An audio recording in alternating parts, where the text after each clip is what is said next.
讓我哋同心祈禱，真係天父，感謝你，感謝俾我哋嘅生命氣息去到讀我哋每天。天父，求主你幫助我哋每天都活得更加像你。學校主耶穌基督你樣式，多謝你藉住約伯記42章第5節提醒我哋，我從前風聞有你，現在親眼看見你。感謝主耶穌，你讓我哋親眼看見你，求主幫助我哋每天都嚟去到為主作工，為主作見證去榮耀你。多謝天父聽禱告，以上簡單禱告，奉主名求，阿門。約伯記42章5節，我從前風聞有你，現在親眼看見你。I heard of you by the hearing of the ear, but now my eyes have seen you。讓我哋一同藉住親眼看見你就詩歌，預備我哋心去到進入神嘅話語當中。大家可以識唱，可以一齊唱。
親眼看見你。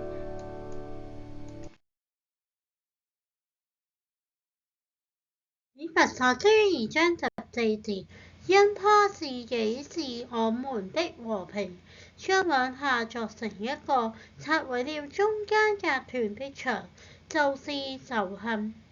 For he himself is a peace, he who has made both one, and has broken down the middle wall of the partition,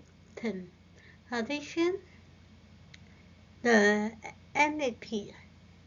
以弗所書2章14節，因他自己是我們的和平，將兩下鑿成一個，拆毀了中間隔斷的牆，就是仇恨。For he himself is a peace, he who has made both one, has broken down the middle wall of the partition, the enmity。這是神的話，讓我哋同心祈禱。親愛嘅天父，我哋感謝你，我哋感謝你俾我哋寶貴嘅話語。喺聖經告訴我哋，因他自己是我們的和平，將兩下鑿成一個，拆毀了中間隔斷的牆，就是仇恨。感謝神，求神你幫助我哋咧，可以咧和睦嘅共處，幫助我哋每天都努力為主你作工，為主你作見證，我哋榮耀你。都係主你聽禱告，以神簡單禱告，奉主名求，阿門。歡迎大家先入 QR code 去 like、subscribe 同埋 share 我個 YouTube channel。You are welcome to scan the QR code, like, subscribe and share my YouTube channel. Thank you.